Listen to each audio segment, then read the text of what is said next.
everybody. John Simon here. Welcome to Church History for Chumps. I'm here with Kim Jong-un, Taylor Treadway, and the Theotokos Appreciator, Thomas Duell. Why is that my nickname? I'm not even sure. I probably said something about wanting to be a dictator at some point. It might have had something to do with the HOAs and just how much... LM, why? LM will know. LM's like the Taylor lore expert. LM, why?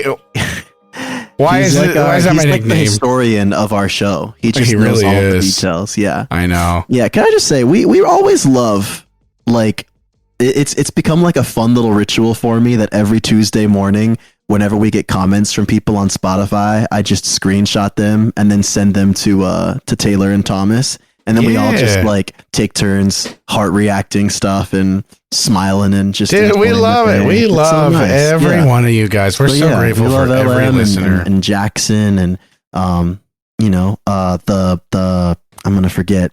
Gosh dang it! I feel bad. Don't love them too much. So did we? I don't think we even talked about it, but was it 2 episodes ago now? Like for the listener listening now, it was our 100th episode. Yeah, we didn't even notice. Yeah. So we do have a new metric to pay attention to, Tommy. So if you haven't followed us on Spotify, follow us. Because what are we at, John Simon? Like 900? 917, I think. So once we get to 1K, we'll throw a little party. What does a Church History for Chumps party even look like?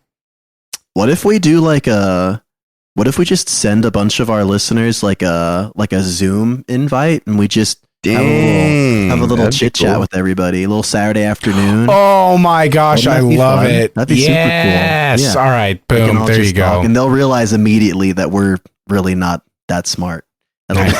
They'll be like, John, Taylor, what do you think about the 1614 Dutch occupation in the, and they'll be like, oh no, I have no idea. I love it.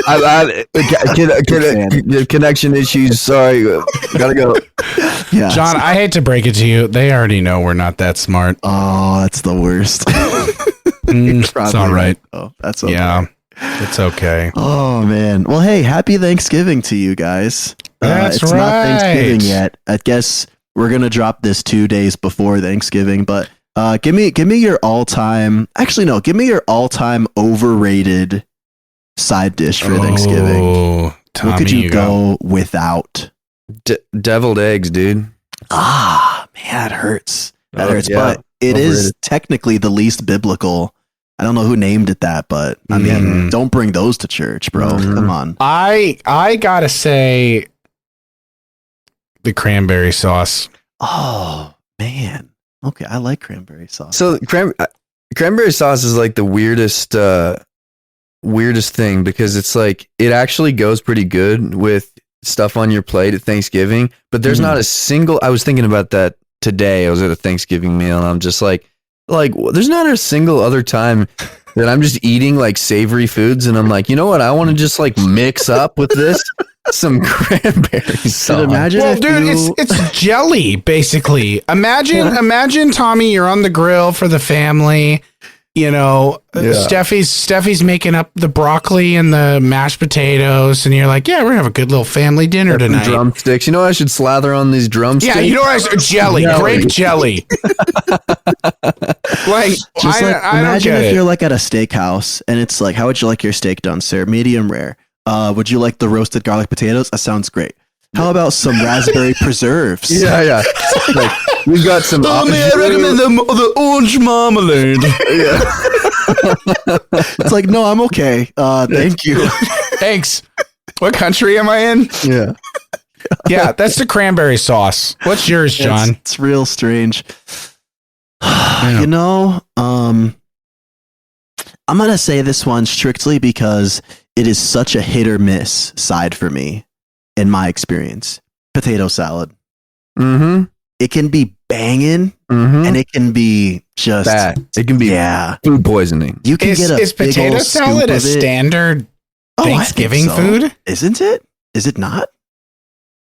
In the African American community, potatoes.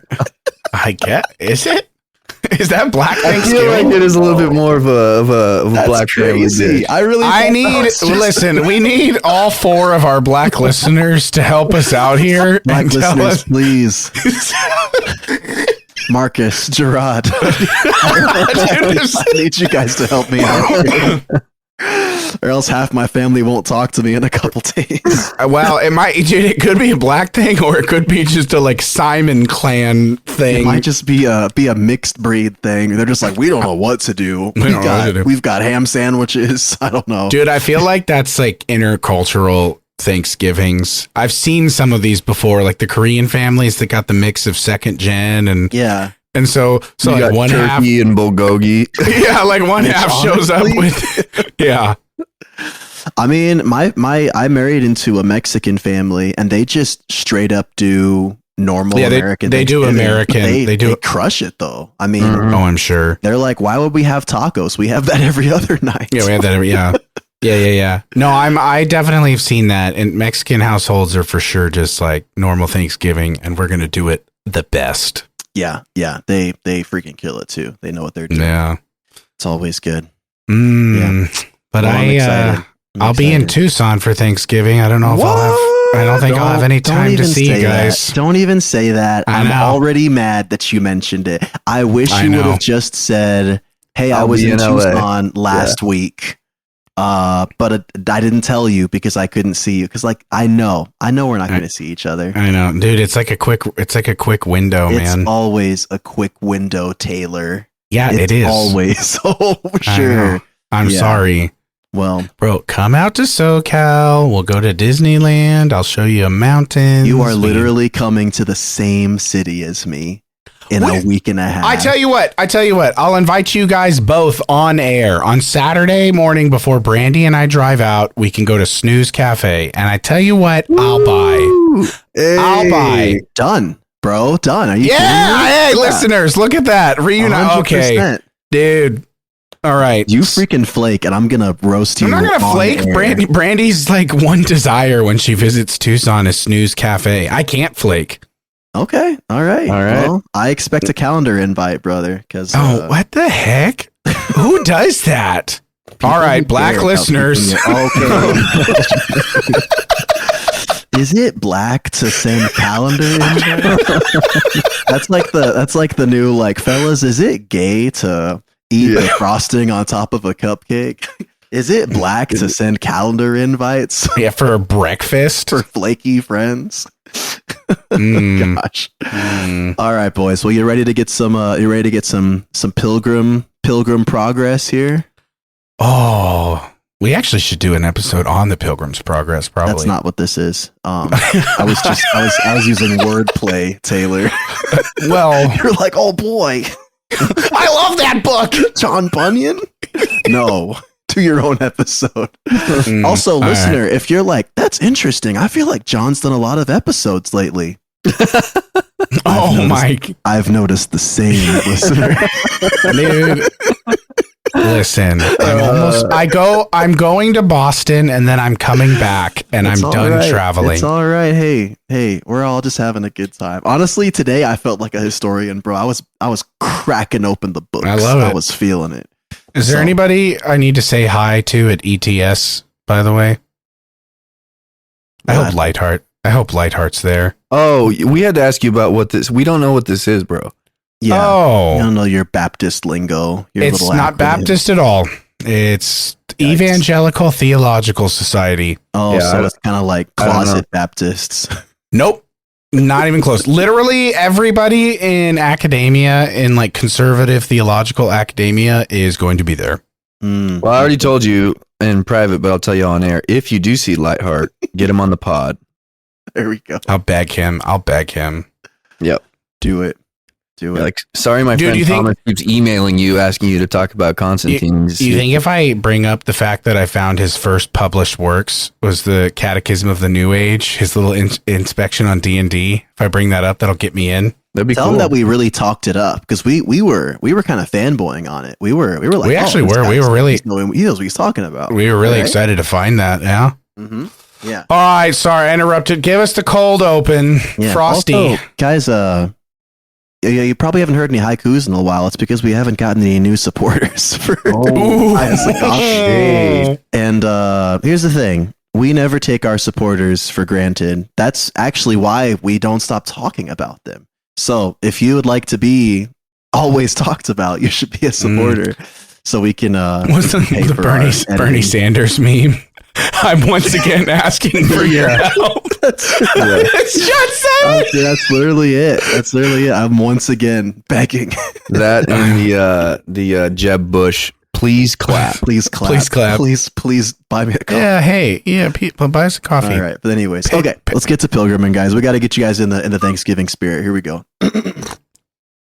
Imagine this. You're in Europe in the early years of the Reformation. You, your family, and most importantly, your church have decided after much prayer and consideration to join the legions of Protestants, leaving the Catholic Church behind. Fortunately, you have a healthy relationship with the local magistrate who opts not to bring any harsh punishment down on you right away, but they make it very abundantly clear. You are no longer welcome here as a citizen. You need to leave. So now, after your family has invested generations of heritage, hard work, taxes into this community, you are a refugee in your own homeland.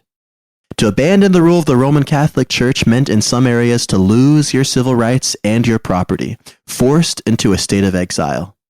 Time to hit the road. But where shall we go? You see, the experience of exiles in the Reformation was widely varied.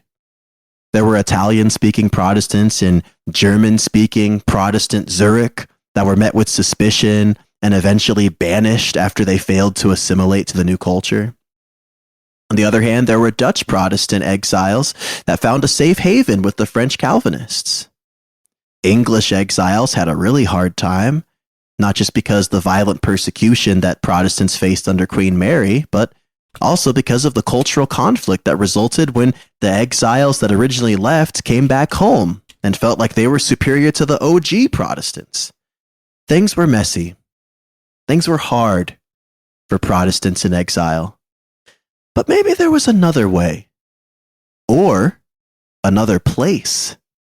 A place that smells like turkey and apple pie. We're going to America. And I'm proud to be an American. All right. Wow. So, there we go. Reasonably, this idea suddenly came up. What if we just tried settling that big new chunk of land where all the Spaniards are chilling, right? So, this was basically it. This was, and I have to say, I was heavily helped. And I want to get more in the habit of doing this, of shouting out our sources. Alec Ryrie, the book Protestants, huge freaking help, and also just a banger of a book. Thank you to Pastor Josh Palmer for recommending this to me. If you're listening, you better be listening. You're supposed to be supporting Pastor Josh. Pastor Josh has way more important things to do. Shut your dirty mouth. He's like, no, I'd love to learn all that stuff for the 20th time. Yeah. So and here three morons talk about it. No, he's a genius. He's a super genius. But Alec Ryrie in his book, I'm going to read so many of his quotes because he has just so many banger quotes that I'm going to read from. But so the story of the Pilgrims really starts with the story, as we mentioned, of Protestants living in exile. Because the Reformation was such a big upheaval and such a huge shift in not just the religious landscape, but the political landscape, there were so many Protestants in exile from their homelands. Here's a quote. "It is impossible to count the Protestant exiles and refugees of the 16th and 17th centuries, but on any showing, we are talking about more than 1 million souls.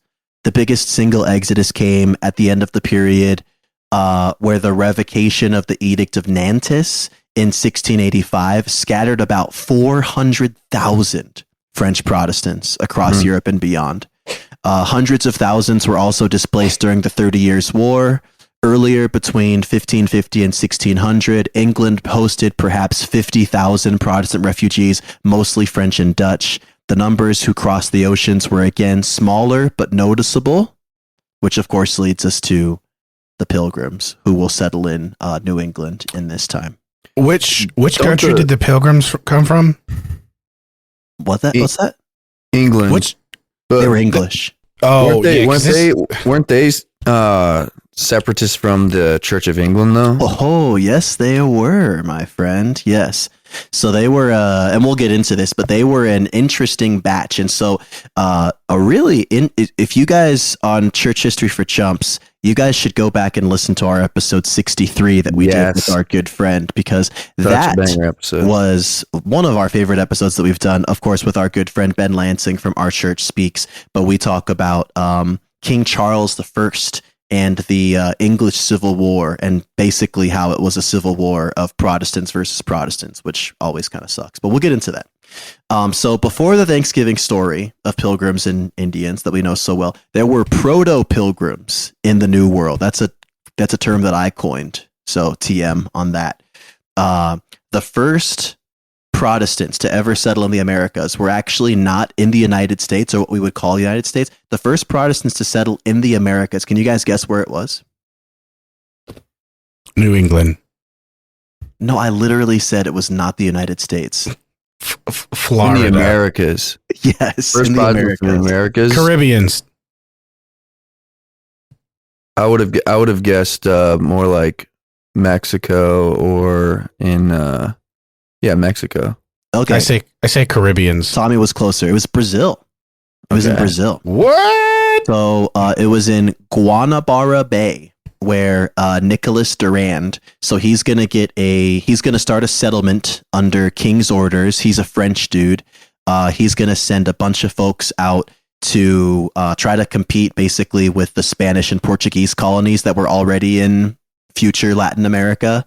He brings out several hundred settlers, and he's like, these guys don't have any work ethic.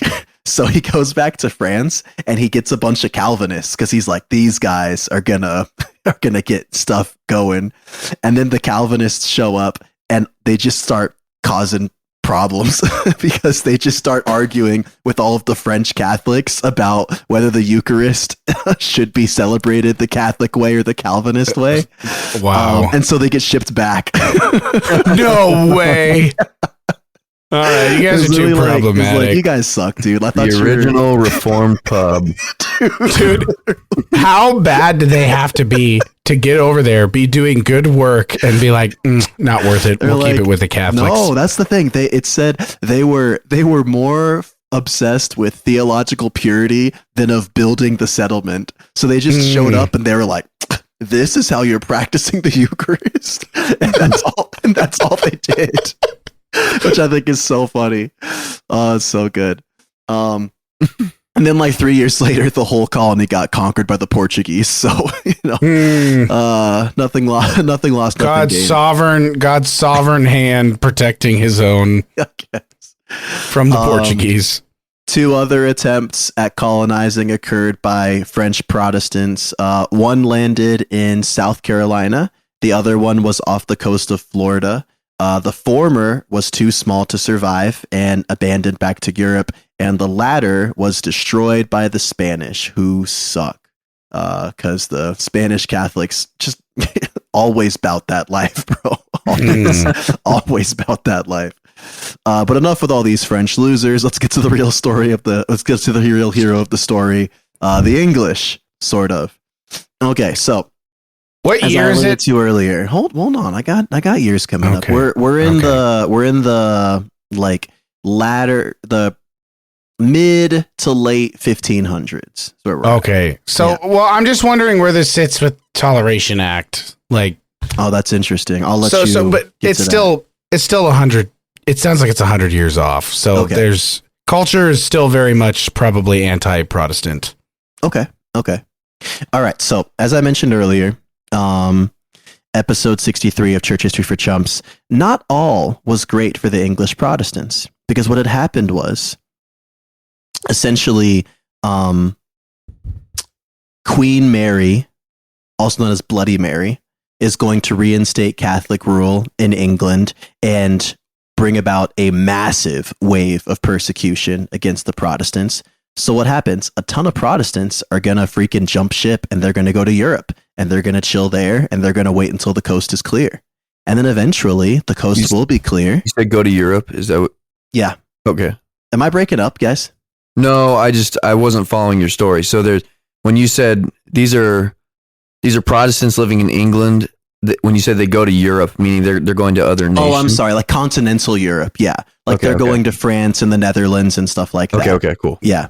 Sorry, that was in Greece, where the yogurt flows like water. Oh, that's a good reference, dude. Yes. Thank you in Germany. Right, I'm not going to worry about that.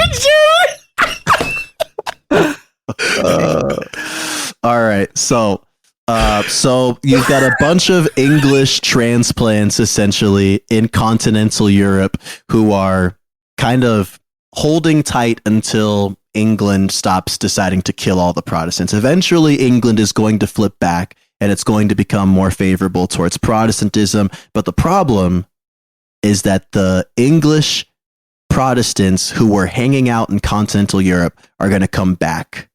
And they're going to see the Protestantism in England, which, as we kind of imagine it, is Anglicanism.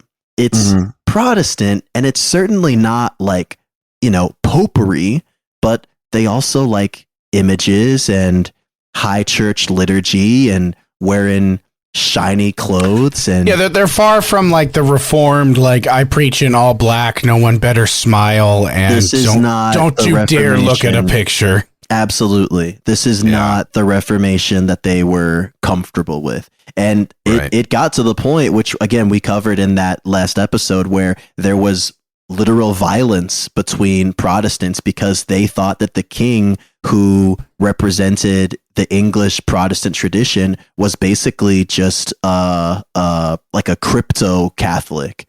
And this is where the Puritans come. The Puritans saying like they believed in the purer form of both the faith and of the Protestant Reformation.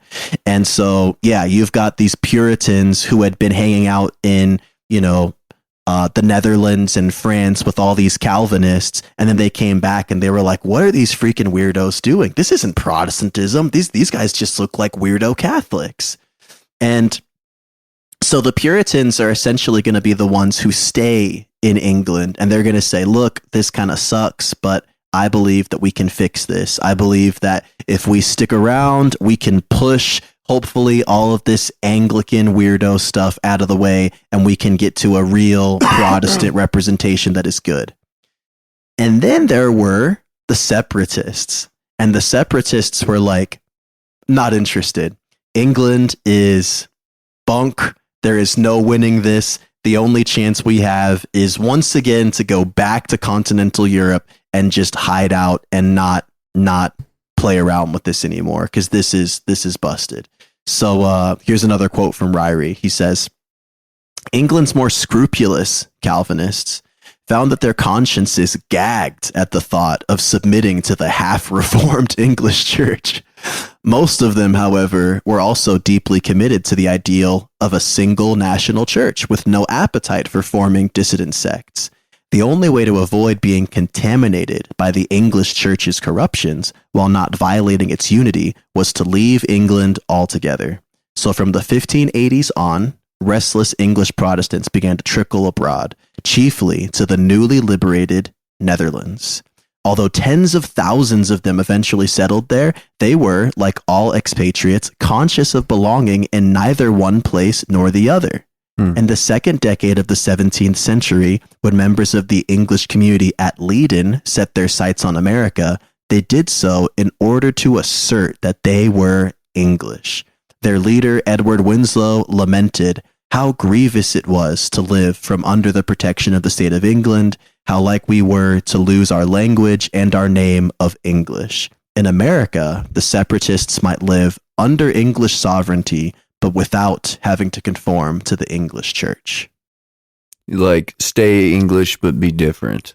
Exactly. Because to them, going back to England meant being a half-reformed Christian, and staying in the Netherlands meant being reformed, but having to talk like a dork. So I can't tell if so one, obviously the Puritans really, like, we owe a lot to them. for our theological heritage. Like they landed on a lot of right things. But I can't tell if these people are just being stubborn or if they're being convictional. Well, it's, we've talked about the Puritans before. It's kind of the catch-all phrase Puritans is sometimes unhelpful because there's so many. It gets real broad. There's so many different variations of people that fall under the label Puritans, and you've got some Puritans that are really helpful and some that really aren't. Oh, and I've heard Martin Lloyd-Jones called the last Puritan. So, like, I agree that it's probably too broad of a label. But then just our little group here that can't seem to find a home. I don't know.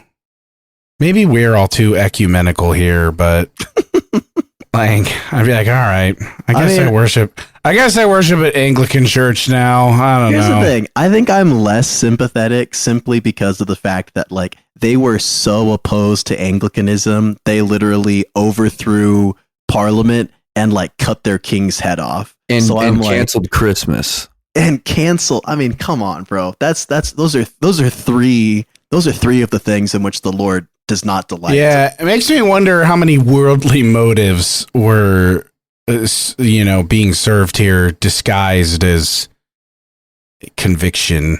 That episode that we did with Ben was really eye-opening for me. And maybe I need to go back and listen to that. You know what? I was going through our episode history. That's like the last episode before Taylor, I think. Yeah, we call those the good old days, man. Okay. All right. Back to the goods here. That would have been a funny time to log off just for the just like no word, gone. Just like gone. Man, so petty. Taking his ball home. Taking my history home. All right. Yeah. So the English, as we said, the English separatists, or specifically the ones from the Netherlands called the Leyden separatists. They wanted a place where they could live under the conviction of their Reformed tradition, but they also hated the idea of losing their English heritage along the way. And I guess also a couple other sources I read said that economically, the Netherlands was not very friendly for them. It was kind of hard to afford living there. And I think they found the Dutch too liberal, which again just checks out with them being Puritan subgenres of being like, oh gosh, these guys wear shorts and walk around with their wooden shoes. Right. I don't know. So the New World suddenly carried a huge incentive for them as a place where they could practice religious freedom while maintaining the crumpet munching, tea sipping culture that they loved so much. Fortunately, dude, for them, everybody is catching hands from you tonight. Oh my gosh. I had a lot of fun with this episode. So fortunately for them, there was an out. Jamestown had just been established in 1607 by English settlers. And Jamestown settlers were not associated with this religious cause. They were simply English dudes looking for to start colonizing, looking for resources, economic gain, etc. But the Leyden separatists and the rest of the separatists involved saw this as basically proof of concept that the English have a place in this new world.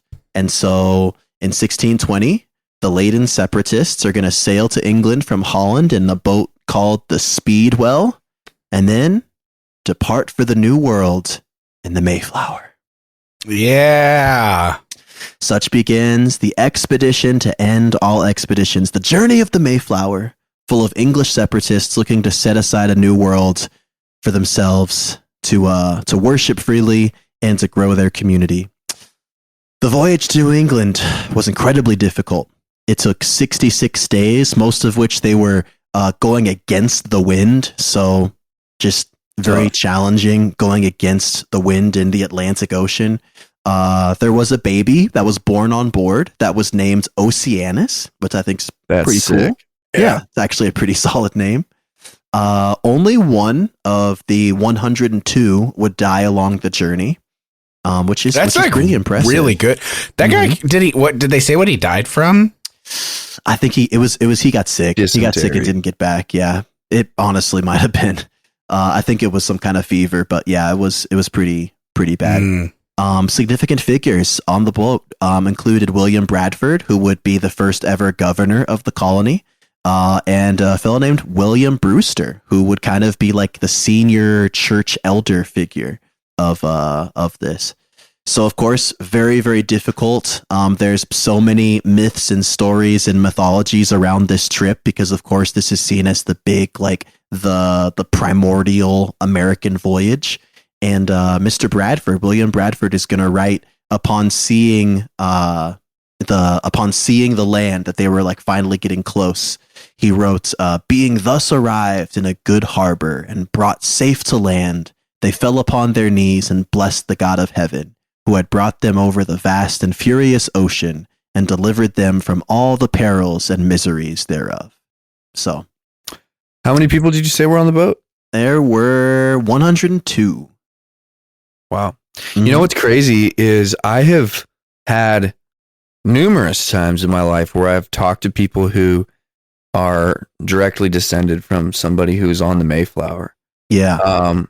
Which is crazy. You know, like it really is. I think it is not just because of the mythology, but it just truly was kind of like the kernel of the American people. Mm-hmm. Because a lot of people can actually trace themselves to the Mayflower and their family lineage, which is pretty cool. Yeah. No, for sure. So they will name the new settlement Plymouth, which is actually named after the port that they departed from back in England. So they were kind of like, you know, where we depart from is kind of a sign of, you know, we're bringing home with us. Essentially, is kind of the spirit involved here. Now, the question that I'm sure is on everyone's mind. This is the was Peter crucified upside down equivalent of this episode. Did they really have a Thanksgiving meal with the Native Americans there? What do you think, Taylor? Well, you already said it's the equivalent of Peter being crucified upside down, so I'm going to say no. Yes, they did. Oh, double reversal. That's right. You hit out I had a secret reverse card under my sleeve. The Pilgrims of the Plymouth Colony in today's Massachusetts did share a meal with the Wampanoag Indians in the autumn of 1621. The details were uncertain. They know that it lasted for 4 days, so it was a heck of a feast. They probably didn't have turkey or stuffing. Like, they probably had what was much more abundant in the crops they had there. Maize and trout and, like, mushrooms. Yeah, probably nothing that interesting. Right. They didn't have, you know, green bean casserole. But, yeah, so they did. And it was meant to be kind of a show of solidarity between the two because the Native Americans were actually very, very helpful in helping the new settlers build and farm and just kind of get accustomed to the new land. Another significant thing about when they got there was that they penned the Mayflower Compact, which was the first agreement of self-government in the New Plymouth colony. The main reason for it, I read, was essentially they had received a patent from England before going to the New World, allowing for settlement in Virginia, where Jamestown was, but when they landed on the coast, they were several hundred miles north. And so there were kind of these murmurings on the boat of like, well, if I don't have to follow this patent, then I might just do whatever because there's no law telling me that I can't. And so they basically wrote up a compact, which is very straightforward and essentially says, we're going to work together and, you know, abide by laws and constitutions that we collectively see fit. Like, we're not just going to do whatever we want here. Does it mention the 10 Commandments? Ooh, well, let's see. I will read it right now because it's pretty short. Here we go. In the name of God, Amen. We whose names are underwritten, the loyal subjects of our dread sovereign Lord, King James, by the grace of God of Great Britain, France, and Ireland, King, defender of the faith, having undertaken for the glory of God and advancement of the Christian faith and the honor of our king and country, a voyage to plant the first colony in the northern parts of Virginia, do by these presents solemnly and mutually in the presence of God and one another, covenant and combine ourselves together into a civil body politic for our better ordering and preservation, and furtherance of the ends aforesaid. And by virtue hereof do enact, constitute, and frame such just and equal laws, ordinances, acts, constitutions, and officers from time to time, as shall be thought most meet and convenient for the general good of the colony, unto which we promise all due submissions and obedience.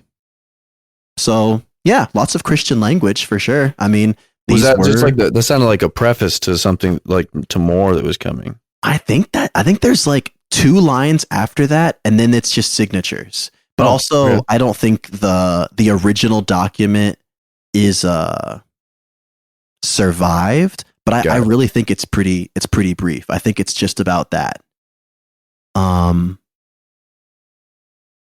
Because yeah, it's like right after that part, it says, "In witness whereof we have hereunto subscribed our names at Cape Cod, the 11th of November, in the reign of our sovereign Lord King James of England, France, and Ireland, Anno Domini 1620," and then signatures. So, all right. Yeah, the basic premise is like we agree that we will establish laws, that we will treat each other Christianly, that we will govern each other, and submit to each other. Which they had to do. From what I remember, I think they struggled really hard in some of the winters. I think they actually dealt with a little bit of cannibalism, if I remember correctly. Maybe not like murderous cannibalism, but like survival cannibalism. Yeah, like I don't know if there's like a different word for that. Like if you're eating dead bodies, you're digging them up to try to survive. Like I think they had to deal with a little bit of that and a lot of sickness. Like that boat ride was definitely not the hardest part. Like I think it was establishing their colony that was really difficult. Yeah. So sadly, and this is perfect timing for that, within a year of getting established, about half of the settlers are actually going to die. That's crazy, dude. Mostly due to disease and the conditions of just where they're at. I mean, you got to think like they're not used to a New England winter. Even being from England, like that's totally foreign experience for them. Dude, that I don't know, is just in vivid perspective for me, because that's like the amount of people on the boat is like about the size of like my church, and like I love those people, and we haven't had the opportunity to go on a 2-month boat ride together either to like gain even more camaraderie. I can't imagine if in a year half of the people in my church were dead. I mean, and that's what this is too. This isn't just a bunch of people on a cruise ship together either. Like this is a church. This is a church of people that traveled across the ocean together. Like that would be horrible. Yeah, for sure. Man. Whew. Let's see. So the community is going to remain relatively small, as we can imagine. Like I said, people are going to die in droves in the first year. The good news is, in 1630, John Winthrop is going to lead a fleet of over 1,000 settlers from England who are also going to settle in Massachusetts. And so an interesting thing to consider here, and this is something that I think we don't often think about when it comes to the story of the Pilgrims, is that most of them were not there. We're not assuming they would be there long term. A lot of them will go back, and not just because things aren't working out great. A lot of them are like, no, we just want to go back because we want to go back to England. Like England is our home. And so something that Ryrie points out that I think is really interesting is essentially that the Puritans and the Pilgrims heard about what was happening in continental Europe with the 30 Years' War, like all this awful violence that was happening between the Catholics and Protestants. And they were basically like, oh, eventually the same thing's going to happen in England because there's a ton of religious turmoil there too.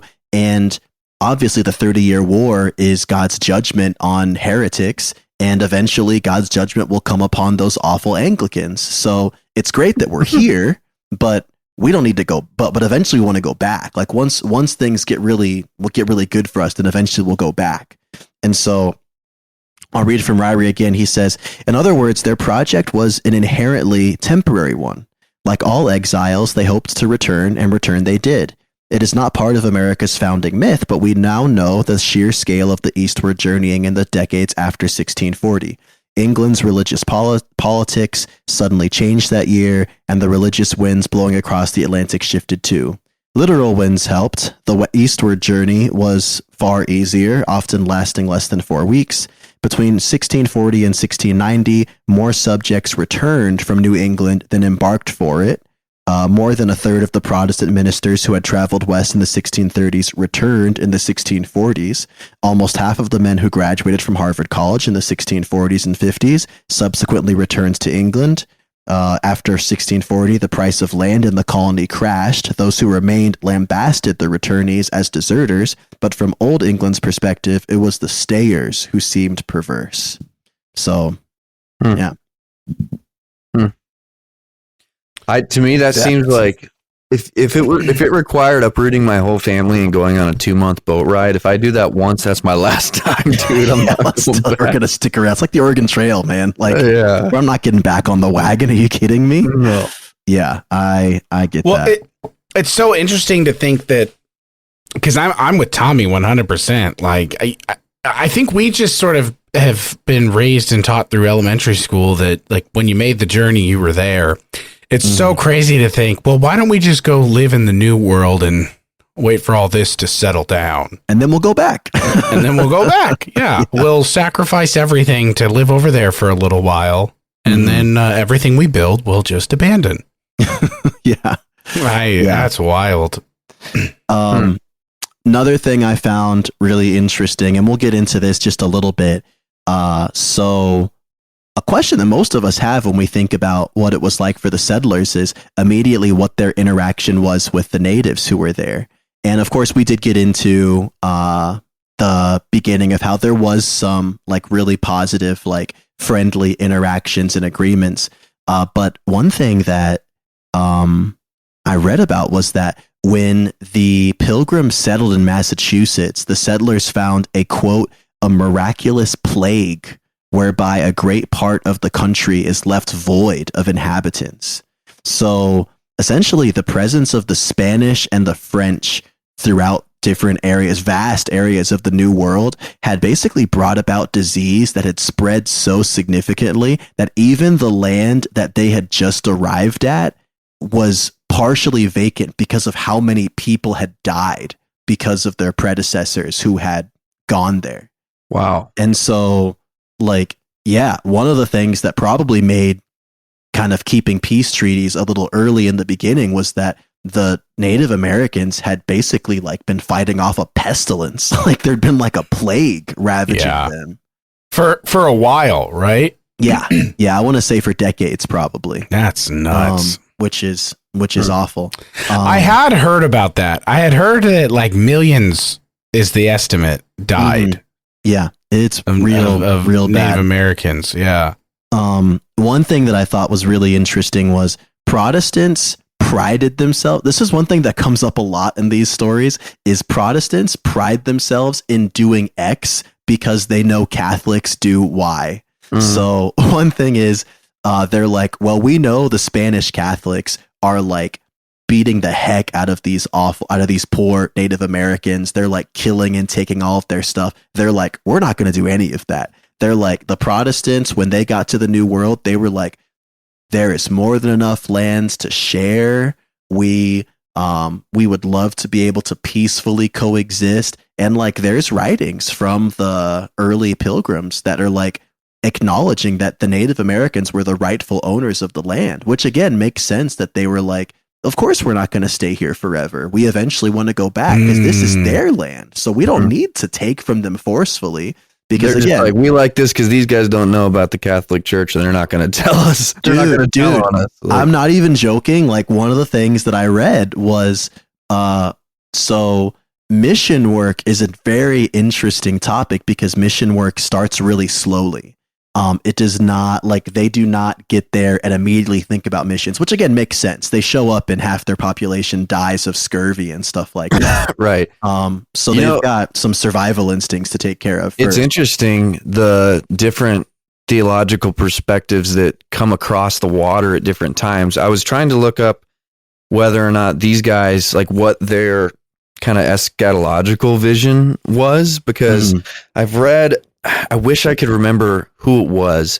It wasn't in these early waves, but like maybe a little later on in history, you have people coming over from England, Reformed types who are, they're Calvinistic, but they're really post-millennial.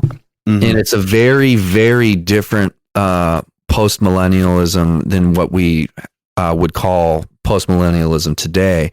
Their post-millennialism was like a very nearsighted, triumphalistic, like America is the New Jerusalem. Like, and I was reading like I'm gonna have to try to find it. Maybe I can post it on our socials, but it was like a journal entry or a writing from a Calvinistic church leader, I think, coming over to the Americas a little later on. And it's like, whoa, like this is a really interesting, they had a very, they had a plan, we're coming over here because this is going to be like Zion essentially. And it says that these guys who showed up in Plymouth, these separatists, they were a little bit more of the kind of classic amillennial ilk. So they may not have had that sort of like, we got to show up and like get to work kind of. Yeah.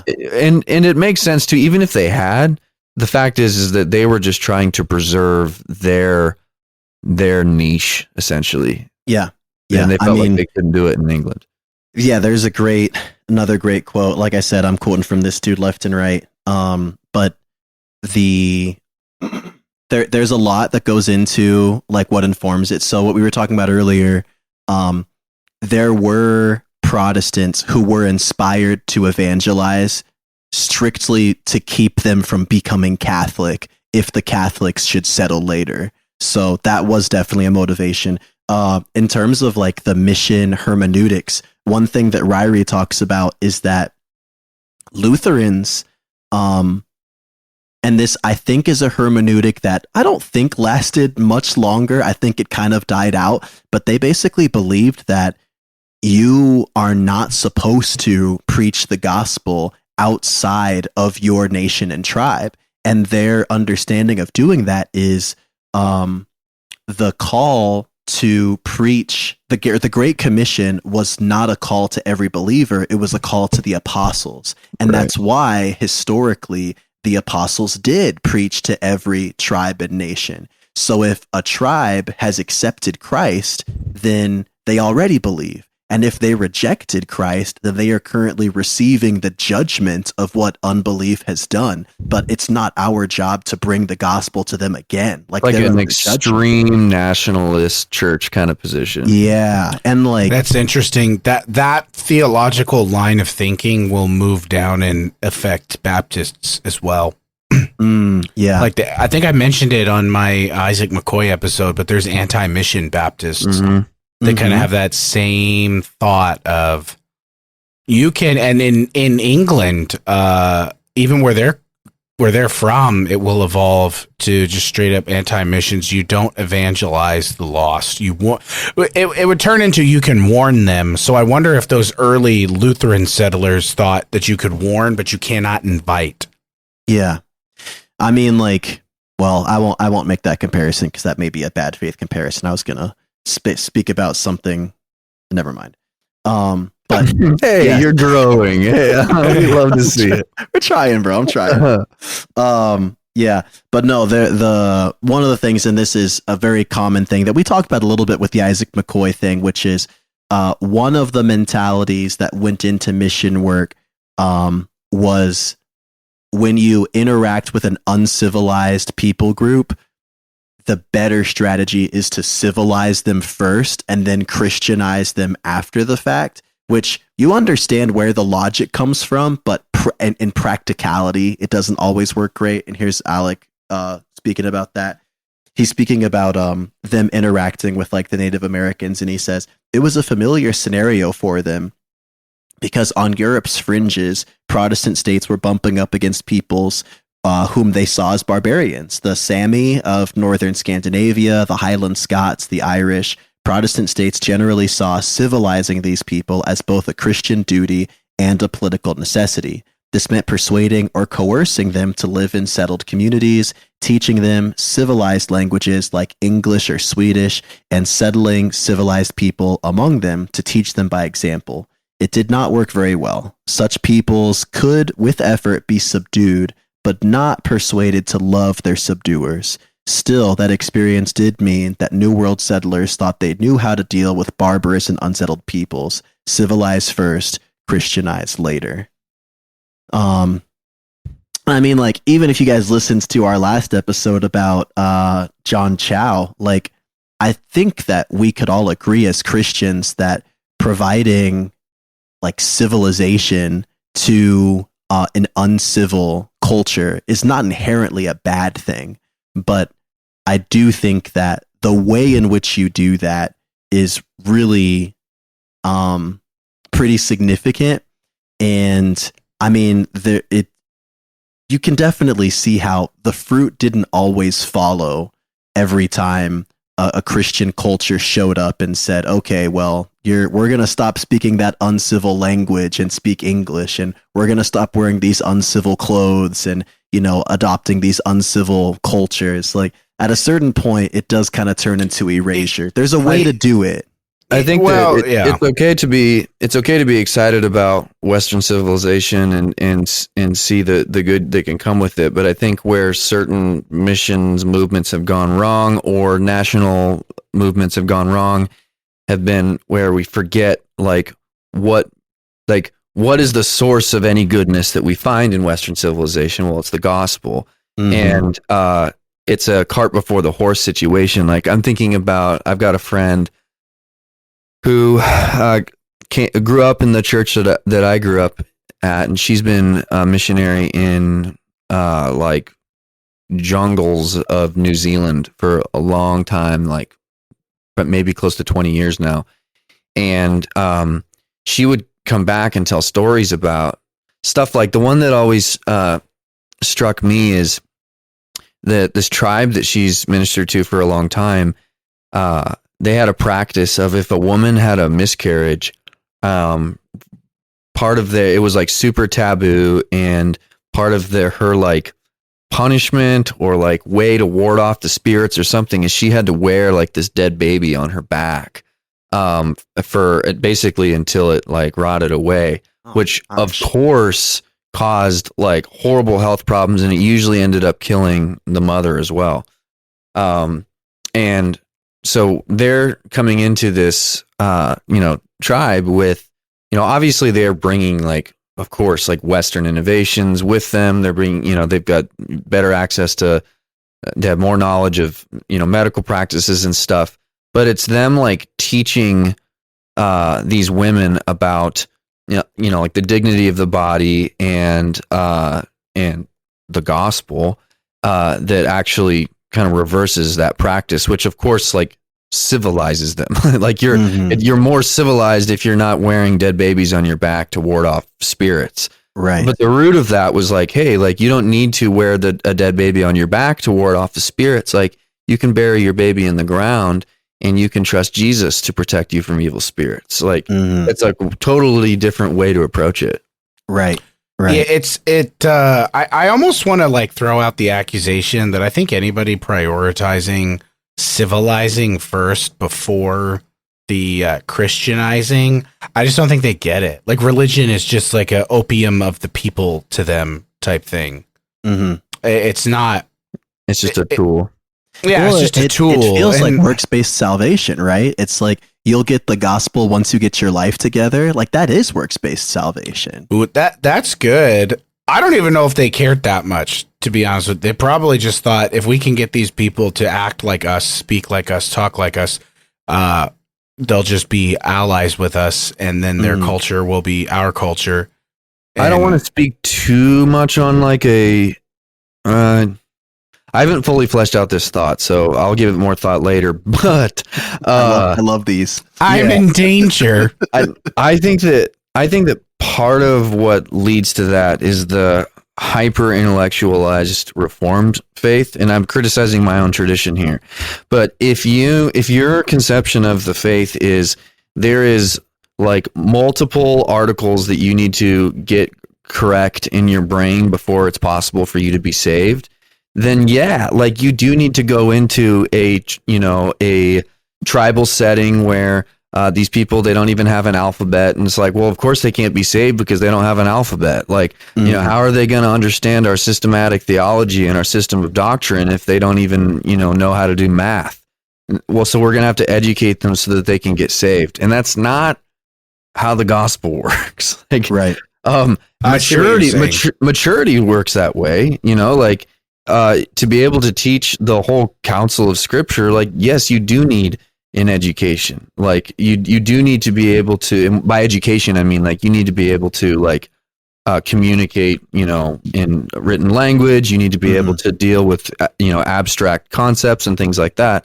But to be able to understand, like, the God who made all of this sent his own son to die to save you and your people from demons, from your own sin, and from death. Like, that can be communicated in the simplest of terms, and that's the beauty of the gospel. Absolutely.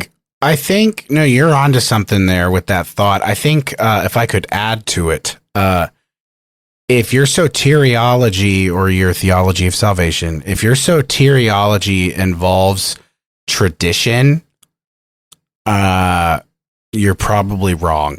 Meaning, like, you have to be in our tradition to be saved? Is that what you mean? Well, the value of tradition, passing down the rule of faith, those sorts of things. And like, there's this discussion in missiology right now of like how much tradition, to use that word, do you have to have?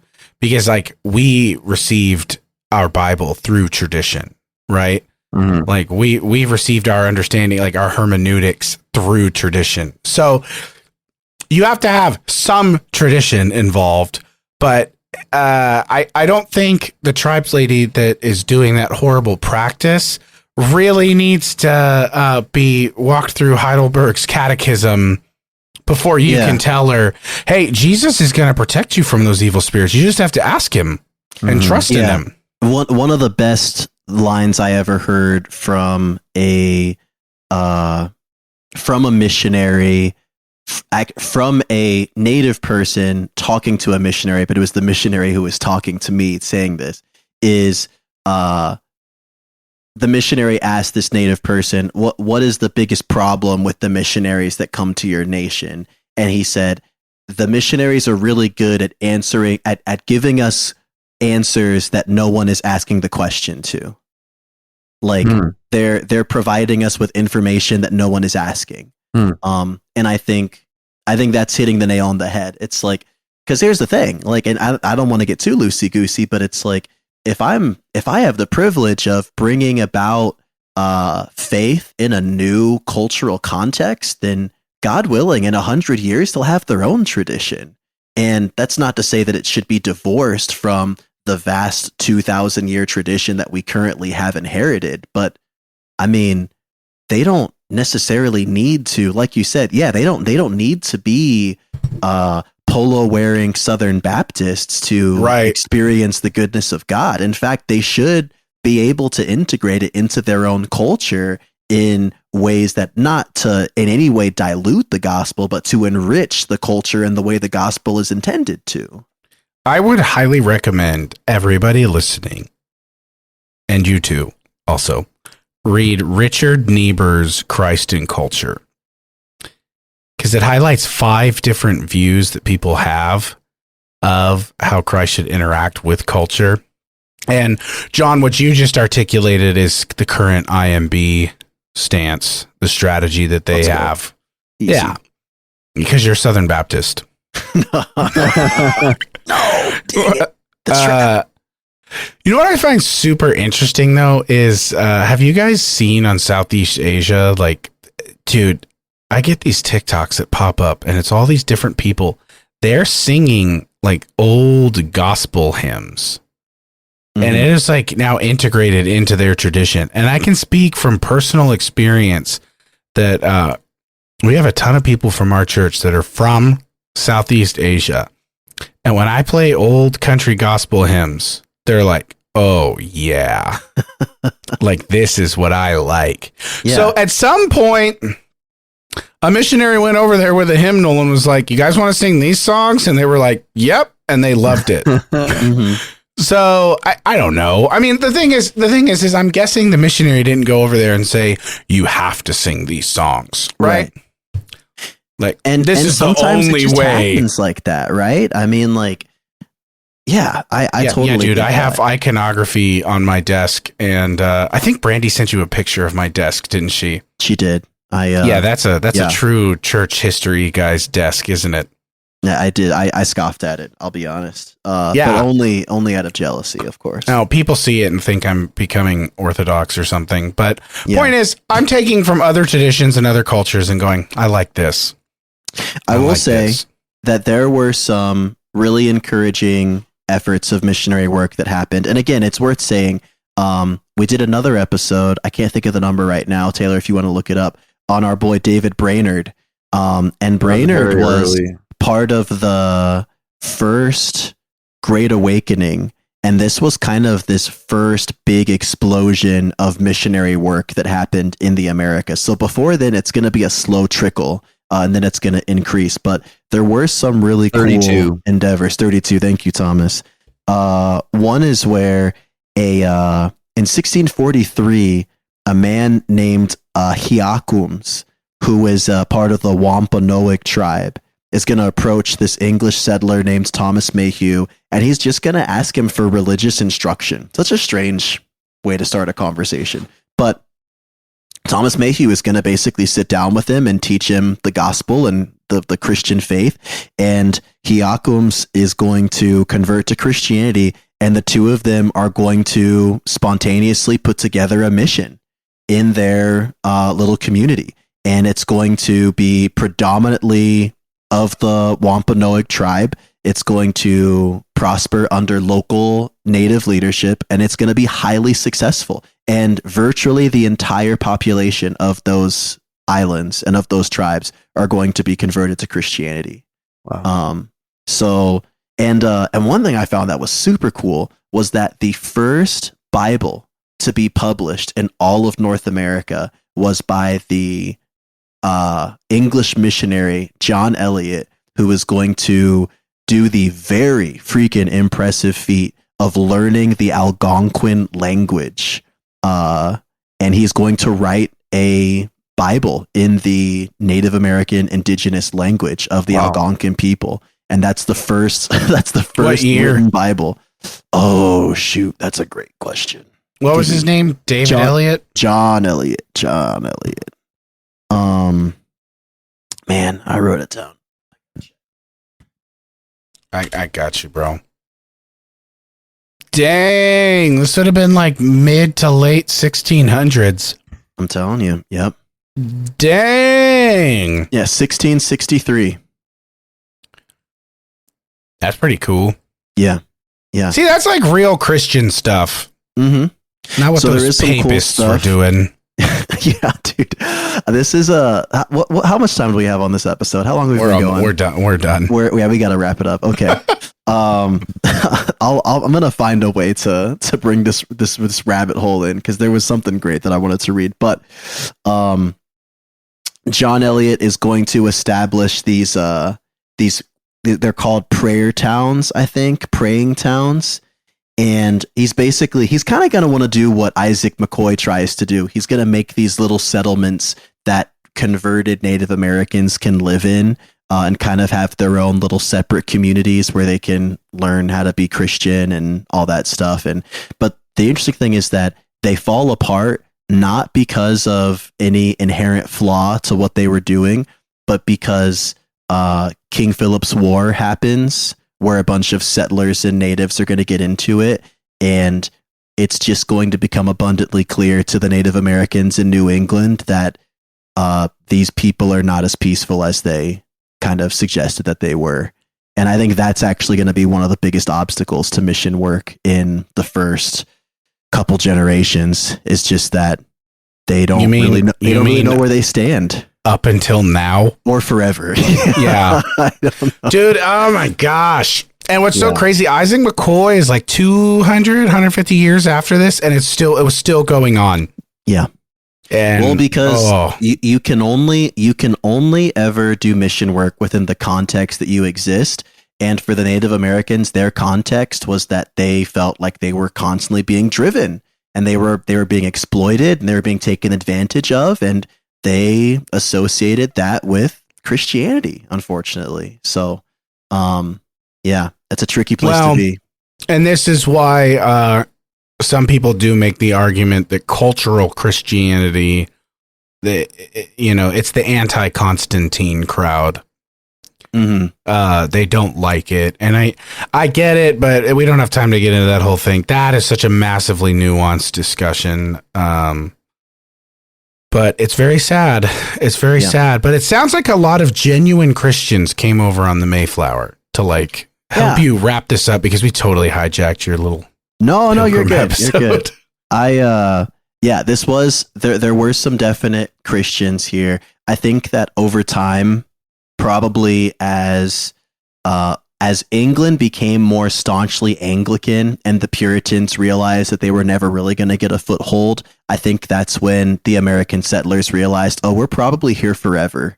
And then, like they have kids, they have grandkids, their communities start to grow, and they kind of figured, oh, well, maybe it's not going to be so bad to be here. Mission work is very complicated, but that's another episode. 1692, the Plymouth colony will be absorbed into the Massachusetts Bay colony, and colonies keep on kicking until they sign the papers and throw the tea in the water, and the rest. Yeah, we do know the rest. There we go. Good job, John. I'll do the next episode or two. All right, sounds good. I got you, boo boo. This was fun. I like leading episodes. You guys know me. I feel like I need to, every time I write something down, I'm like, wait, but what about this? What if I don't think about this? And then that's right. It's Tommy promised us at some point an episode of St. Boniface in December. Yeah, dude. I'm excited for it. I want to hear about him chopping down the first Christmas tree. I've been tossing around the idea of doing an episode on the Apocrypha, but every time I start working on it, I'm just like, oh my gosh, this is like a bigger task than I thought. It's almost like we need to maybe do a little series on it, because it's either that or it would just have to be a bird's eye view. But yeah, I think not even getting into the content of each book, but like just like the history of how people treated the Apocrypha, and what the Catholics did with it, what the Protestants did with it. Yeah, the Protestants, the Apocrypha what? Exactly. Well, that's the interesting thing. So our church's confession, the Belgic confession, says that we can use the Apocrypha as like beneficial Christian literature. It's just not Holy Scripture. Mm-hmm. So it's something I've been wanting to do more research in, just for myself too. Yeah. Boniface. All right. Good stuff, boys. Let's call it a night. All right. God bless you. Bye-bye. Thanks for listening.